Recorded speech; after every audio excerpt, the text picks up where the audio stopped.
Hi and welcome to this Blueberry Markets video update with me, John Kibler, head currency analyst. In this video we're going to be taking a look at gold as price has approached a bit of a resistance level. Now, does that mean price of gold is going to start falling? Well, not just yet. I do think that the price of gold could still move to the upside, but we are going to put a little bit of risk opportunity in there, and what I mean by that is risk to the upside at the moment is the potential for price to come back down to the downside. Now, why would I be expecting a little bit of a move lower? Well, let's just have a quick type out of the fundamentals in the market, okay? Now, fundamentals for gold at the moment are actually looking, I would say, a little bit more on the bearish side of things. Now, the only reason I'm saying that is because of what we've seen recently in the market. So, previously, Federal Reserve Chairman Powell was stated to say that they expected softer jobs numbers, okay? The reason being is because they want to see that the rate hikes are having an effect on what they are doing at the moment, okay? So they were expecting softer jobs because they want to see, or what typically happens when the Fed raises interest rates, and they're trying to bring down that inflation rate that employment would suffer. However, NFP beat estimates by some way. We had, I think it was over 500k created jobs and a increase in average hourly wages. So what does that mean? Well, what it means is basically that the jobs that have been created are of a higher quality because the average hourly wage has gone up. What else does that also mean? Well, it's showing us that the demand in the economy is still there. Okay, now what do the Fed don't want to see? They want to try and see that demand come lower. They always talk about balancing, they're trying to balance the price stability and things like that. Now, if they want balance, the demand is out, is very high at the moment. They want to try and bring that more in line. Now, so, we can kind of look at this and say, well, okay, well, the Fed are expected softer jobs. It didn't happen, NFP and whatnot. But what also do we have this week? Well, we have, if I can just control this down, we have CPI data. Okay, so inflationary data out this week, and estimates show a decline. Okay, a declining growth of the inflation rate. However, what if, so let me just bring this back in. What if we beat forecasts and we don't see that particular drop in the inflation rate? Well, what are the Fed going to use? What are the Fed's tools that they can use to try and control that inflation rate? They're going to get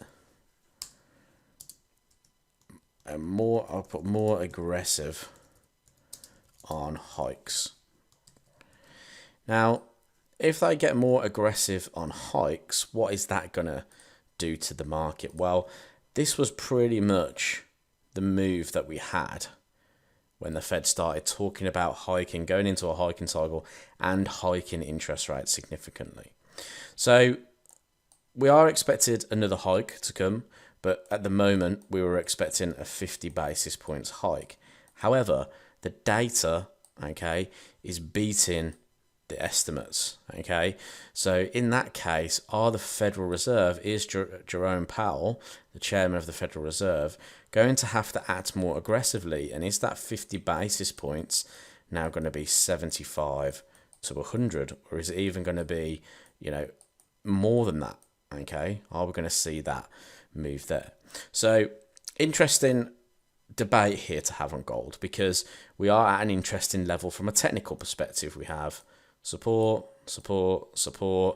expecting price to maybe push up towards this previous structure where we had resistance, where we could almost trade the range through there.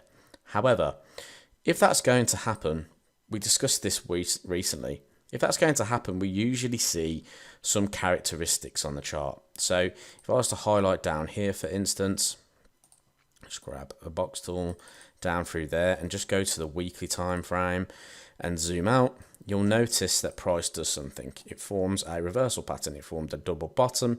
It made a new higher high. It pulled back. It continued to the upside through there. Didn't quite make it back to the range highs, but price came all the way back down. Where did it retest? It retested that neckline structure on the double bottom.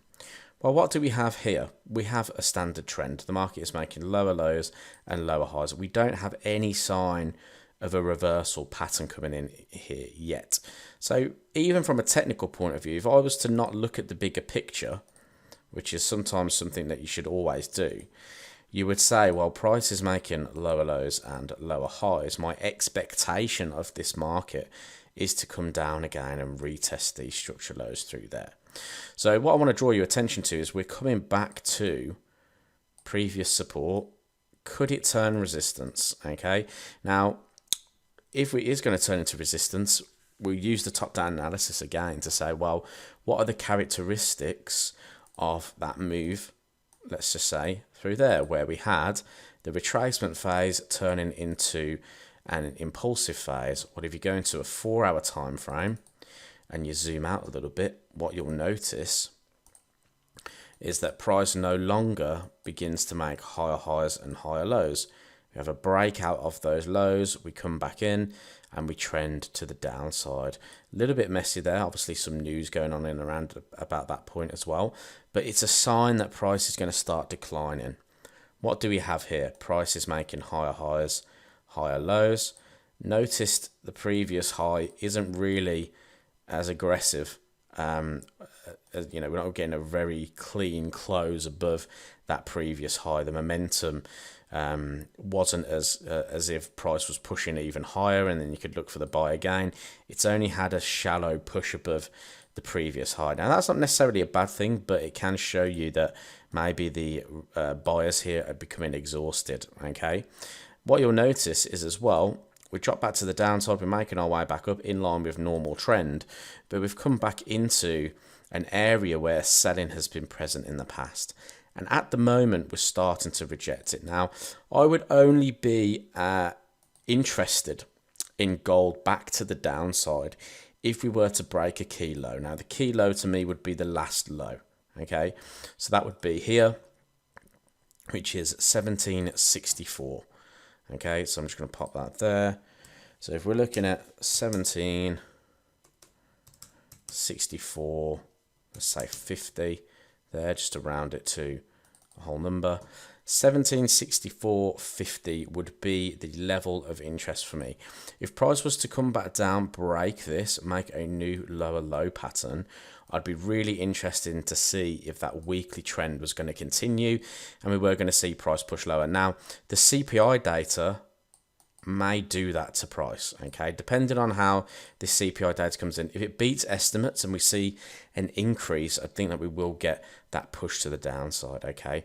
That is the only way you want to be sure. At the moment, price is still technically making higher highs and higher lows, so if we were to trade above the 1796 highs, then I'd be looking for that continuation in the market. But I just wanted to bring your attention to this previous resistance level on a weekly chart. Fundamentals at the moment suggesting that maybe we could see a little bit more of a decline in the market, so we just have to be a little bit careful about our entries on gold this week. I hope you enjoyed the video. If you did, leave this video a thumbs up, subscribe to the YouTube channel to see some more Forex trading content. Hope that video made sense as well, and I'll catch you in the next video.